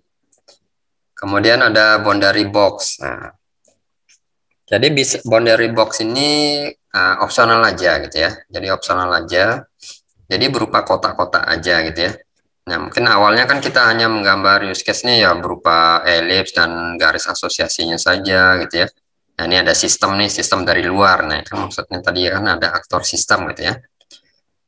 Nah, ini boundary box ini ya di kotak-kotakan ini ya. Misalnya sebagai ini opsional aja. Misalnya ini ada boundary box-nya yang pertama ini, misalnya kita membuat aplikasi itu kan bertahap ya, nggak langsung sempurna gitu ya. Misalnya ada aplikasi yang rilis 1, rilis pertama, rilis nomor 1 gitu ya, atau versi nomor 1. Nanti ada aplikasi kedua, versi kedua, aplikasi ketiga, versi ketiga gitu ya. Nah, rilis 1-nya mungkin masih ini ya, masih berisi use case search for items ya, dan place order. Kemudian nanti rilis kedua ada penambahan use case baru, ada obtain help ya. Nanti rilis ketiga, nah ini ada penambahan use case submit text ya. Nah, ya mungkin ini nggak buat, sebenarnya salah juga nih kalau bisa, mungkin digabung gitu ya, kotaknya lebih besar lagi kan. Rilis ketiga kan lebih menambahkan aplikasi yang sudah jadi sebelumnya, melengkapi gitu ya, melengkapi aplikasi yang sebelumnya dengan use case yang baru gitu ya. Nah, itu ya contohnya ya. Ini opsional aja, boleh seperti ini supaya mempermudah kita dalam yang membaca ya. Misalnya rilis pertama, oh baru sampai sini gitu ya. Misalnya kita buat aplikasi gitu ya. Jadi targetnya 5 tahun sudah jadi ini use case diagram yang kita buat. Tapi kita pecah-pecah dulu gitu ya. Mungkin yang pertama tuh yang lebih prioritas gitu ya. Nanti yang kedua mungkin tingkatan prioritasnya lebih rendah dari yang pertama gitu ya. Seperti itu. Nah, sekarang kita masuk ke activity diagram. Bentar ya. Jadi activity diagram ini menggambarkan berbagai alir aktivitas dalam sistem yang sedang dirancang. Bagaimana masing-masing alir berawal, decision yang mungkin terjadi, dan bagaimana mereka berakhir ya. Jadi decision tadi yang pengambilan keputusan tadi, apakah dia, kalau ya dia ke kanan, kalau tidak dia ke kiri atau ke bawah, nah, mana-mana gitu ya. Yang bentuknya diamond tadi, nah itu berupa alir aktivitas ya, seperti flowchart ya. Activity diagram juga dapat menggambarkan proses paralel yang mungkin terjadi pada beberapa eksekusi ya. Jadi paralel ini dalam waktu yang bersamaan itu kegiatannya atau prosesnya bisa dilakukan berbarengan gitu ya, tapi kegiatannya berbeda, aktivitasnya berbeda gitu ya. Nah, bisa. Kemudian activity diagram ini merupakan state diagram khusus ya, di mana sebagian besar state adalah actionnya. Jadi gambar-gambar apa activity itu adalah actionnya gitu ya. Nah, seperti ini misalnya kita lihat gambarnya aja nih. Nah, ini ada action, ini ada activity masuk kelas, activity terima soal. Jadi activity soal ini akan menerima action dari masuk kelas. Kalau masuk kelasnya belum selesai actionnya, ya nggak akan terima soal gitu ya, karena dia belum masuk kelas, seperti itu. Itu yang berupa action gitu ya. Kembali mana tadi? Ya, jadi dan ada triggernya, pemicunya gitu ya, supaya bisa lanjut ke aktivitas atau activity berikutnya. Kemudian oleh karena itu activity diagram tidak menggambarkan behavior internal. Behavior ini perilaku, metodenya ya. Kalau kita gambar di kelas diagram kan ada metode. Nah, di sini di activity diagram nggak menggambarkan metode ya, behavior. Behaviornya itu digambarkan nanti di sequence diagram. Nanti kita pelajari di pertemuan selanjutnya. Ya, tetapi lebih menggambarkan proses dan jalur aktivitasnya saja ya, dari mulai sampai selesai gitu ya. Nah, seperti flowchart lah gitu. Kemudian sebuah aktivitas dapat direalisasikan oleh satu use case atau lebih gitu ya. Jadi seperti saya bilang tadi, kalau buat use case itu ya satu use case, satu aktivitas itu ya, activity diagram. Nah, tapi kalau use case-nya sama gitu ya, alurnya sama, ya di ini aja gabung saja satu activity diagram gitu ya. Tapi biasa jarang gitu ya. Jarang karena alurnya kan beda-beda seperti tadi. Use case mengisi absensi, use case mengisi KRS, kan alurnya kan berbeda ya, dari mulai sampai akhir, paling yang sama loginnya saja gitu ya. Nanti kan seperti saya bilang ya, mungkin dibuat sendiri-sendiri ya activity diagramnya.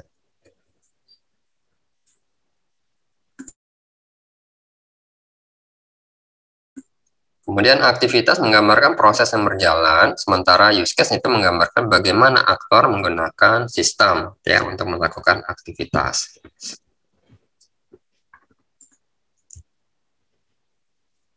Sama seperti set, standar UML ini menggunakan segi 4 ya, dengan sudut membulat untuk menggambarkan aktivitas. Nah, ini mumpung ada istilah UML, nanti untuk mengerjakan tugas besarnya, ya silahkan download software UML ya. Ada yang gratis, ada yang berbayar, bebas ya, silahkan. Ya macam-macam ya. Nanti silahkan cari di Google aja, ketik software UML ya, nanti macam-macam nanti ya keluar nanti. Ada Star UML, ada Rational Rules ya. Nah, itu bisa digunakan ya. Yang gratis saja sudah cukup lah untuk membuat dokumentasi yang di tugas besar. Kemudian ada decision, gitu ya, ada paralel tadi, ada fork dan join, gitu ya, ada percabangan dan penggabungan, gitu ya. Mungkin saya langsung aja ya, nanti silakan dibaca, langsung ke simbolnya aja ini biar lebih mengerti.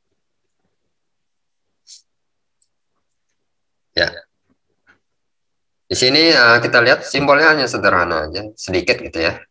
Ada star ini ya lingkaran hitam aja gitu ya. Endpoint itu ada lingkaran hitam di tengah, dan ada lingkaran satu lagi ya di luar, gitu ya, endpoint.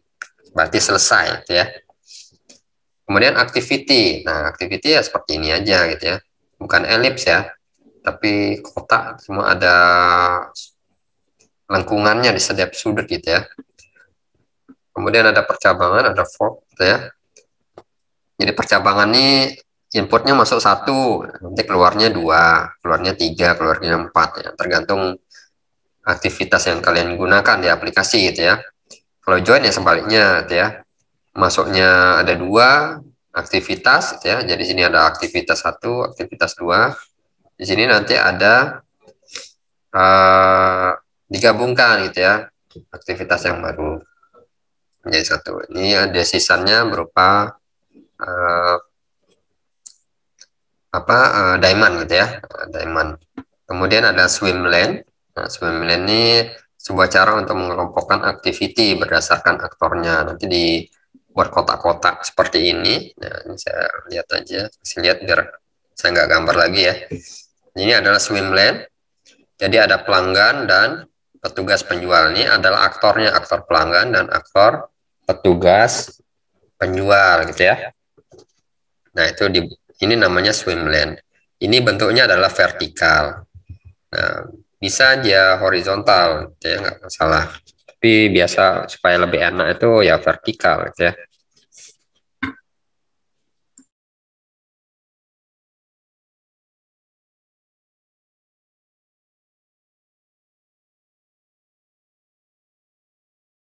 Ya, kemudian lanjut. Nah, kita lihat satu-satu nih start point ya. Ini start point ini tadi notasinya dan endpoint ya. Notasinya tadi titik hitam gitu ya. Jadi di sini sebuah activity diagram itu selalu dimulai dengan awal penelusuran ya. Kalau flowchart kan tulis start gitu ya, tulis end atau selesai gitu ya, atau mulai gitu ya, seperti itu. Ini end-nya ya selesainya seperti ini. Nah, tapi kalau di activity diagram pakai notasi ini ya, nggak ditulis end, selesai gitu ya, seperti itu. Kemudian ada aturan nih, sebuah activity diagram itu hanya boleh memakai satu simbol awal penelusuran. Jadi startnya hanya boleh satu, tapi untuk selesainya simbol yang elips lingkaran hitam dan di luarnya ada yang putih ini boleh lebih dari satu ya, selesainya boleh lebih dari satu ya. Jadi aturannya startnya boleh satu tapi akhirnya boleh lebih dari satu ya. Jadi startnya seperti ini boleh satu, akhirnya boleh lebih dari satu. Sekarang kita lihat split dan merge ya, menggabungkan dan memisahkan ya, memisahkan dan menggabungkan. Nah, simbolnya ya pakai ini, pakai diamond gini ya. Nah, ini misalnya di sini ada activity masuk kelas dulu. Misalnya ini ujian ya, activity melakukan ujian ya. Masuk kelas ya. Kemudian peserta menerima soal. Kemudian di awal kan kita belum buat diamond ya. Oke, kita belum kepikiran karena akan dicabangkan, kita buat garis dulu, jawab soal gitu ya. Nah, baru ada pertanyaan, selesai ya. Nah, kalau flowchart itu biasanya dimasukkan kata selesainya di dalam diamond. Tapi kalau activity diagram di luar ini ya.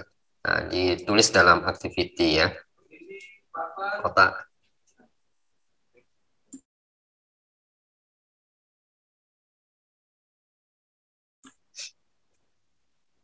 Oke, jadi ini ya, jadi selesai ditanya apakah sudah selesai jawab gitu ya. Sudah selesai jawab, oh belum gitu ya.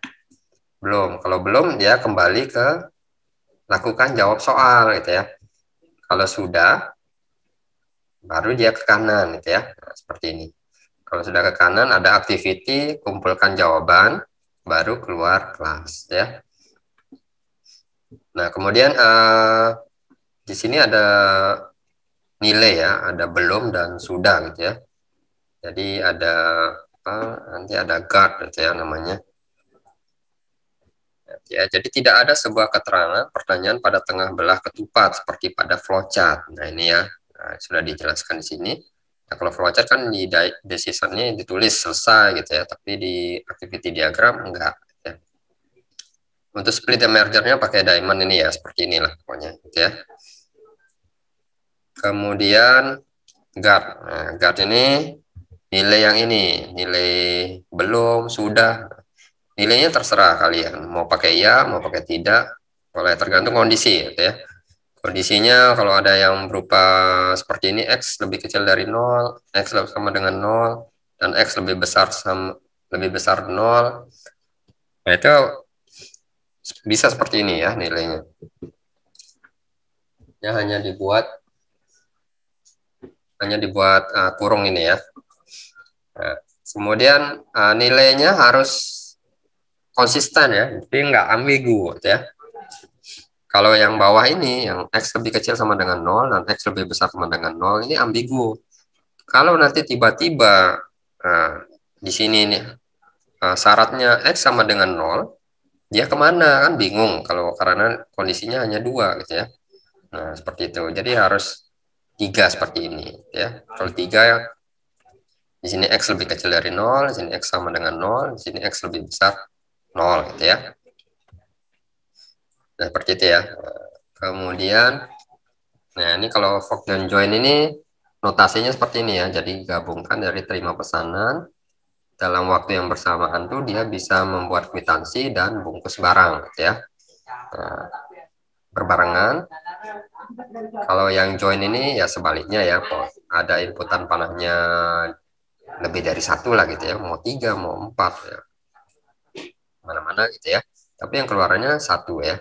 Nah, kemudian swim lane seperti ini ya, swim lane. Nah, berupa aktor ini ya, aktor. Nah, ini setiap bagian kotak ini minta obat, terima obat ini dilakukan oleh pelanggan, gitu ya. Activity carikan obat, serahkan obat, mau obat lain ini dikerjakan oleh petugas penjual. Nah, sekalian ini konektor, konektor ini kira-kira kalau kita membuat garis kan akan ribet gitu ya. Nah, yes, kita bisa membuat konektor seperti ini, Z. Nah, kalau seperti Z ini berarti Z ini terhubung dengan Z gitu ya. Nah, jadi kita nggak perlu ya seperti di flowchart ya gitu ya. Kalau di flowchart itu kan ada istilah kalau masih di satu halaman di beda halaman gitu kan. Nah, seperti itu. Kemudian kita lihat contohnya ya. Ini saya hapus saja contoh use case-nya. Nah, contoh penarikan uang, nah seperti ini ada customer, ada ATM mesin, ada bank, nah semua ya. Dimulai dari start, ada insert, masukkan kartu, masukkan PIN, kan dilakukan oleh customer. Kemudian ada proses otorisasinya, ya. Pada saat kita memasukkan PIN itu betul nggak sama data yang ada di bank, ya.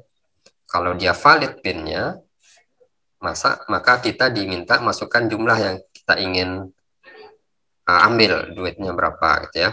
Kalau tidak valid langsung ke bawah sini, langsung kartunya keluar, eject card ya. Nah, kembali ke sini ya, kita masukkan jumlah yang kita ingin tarik. Kemudian bank ini ya sistemnya ya, sistem bank ini akan mengecek saldo kita apakah kurang dari yang kita ambil atau sama dengan atau lebih besar dari yang kita ambil gitu ya. Kalau saldo kita lebih kecil dari yang kita ambil, ya langsung ditampilkan show balance-nya, menampilkan saldonya. Tapi kalau saldonya lebih banyak dari yang kita ingin tarik, ya langsung customer-nya menarik uang di slot uangnya, dan berbarengan ini ya, ada fork percabangan langsung di sistemnya langsung akan melakukan pencatatan debit account ya. Nah, ini baru digabungkan menampilkan show balance ya sampai eject card dan mengambil kartu. Nah, seperti itu ya. Oke, nanti ini dibaca saja nih contohnya yang kedua gitu ya, pakai swim lane. Kemudian ada juga yang ini contoh lagi satu tentang pasien. Nah, seperti ini. Nanti dibaca sendiri. Oke, mungkin ini saja materinya ya, lumayan panjang nih. Maaf ini kelebihan ya. Oke, mungkin ada pertanyaan? Permisi Pak. Ya, gimana? Mohon maaf Pak, tadi saya lupa absen soalnya saya kira waktunya itu sama seperti sebelum. Oh ya, saya atur seperti ini waktu mulai masuknya tadi 14.20 ya. Nah. Iya Pak, tadi saya mau absen pas jam 3.50-an tapi udah keburu tutup Pak, mohon maaf Pak. Nanti di aja, kirim nama di WhatsApp aja. Baik Pak, terima kasih banyak Pak. Itu di Beraja saya ada berikan ini ya, tugas ya, kalian sudah bisa mengerjakan tugas besarnya. Saya ada buat ini ya, kasih batas waktu untuk progres. Jadi yang pertama nih kalian buat use case diagram dan activity diagram ya. ya bagi-bagi tugas sama temannya kan 4 anggota ya, satu kelompok. Saya untuk yang use case diagram dan activity diagram saya kasih batas waktu maksimal 2 minggu ya, nanti diupload di Beraja bukti sudah mengerjakannya ya.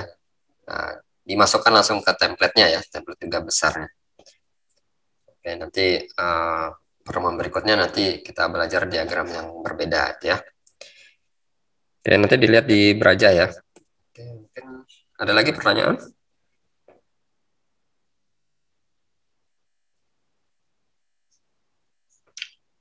Sebenarnya buat ini dokumentasi nggak ribet gitu ya. Asal kita buka-buka aja, kan aplikasinya udah jadi gitu ya. Tinggal kita buka, kita lihat, perhatikan, baru kita gambar. Oke, kalau nggak ada mungkin saya cukupkan sekian ya. Oke, sampai ketemu minggu depan. Terima kasih. Assalamualaikum warahmatullahi wabarakatuh. Selamat sore. Waalaikumsalam warahmatullahi wabarakatuh. Terima kasih banyak, Pak. Sama-sama. Terima kasih, Terima kasih, Pak. Ya, sama-sama. Waalaikumsalam. to change your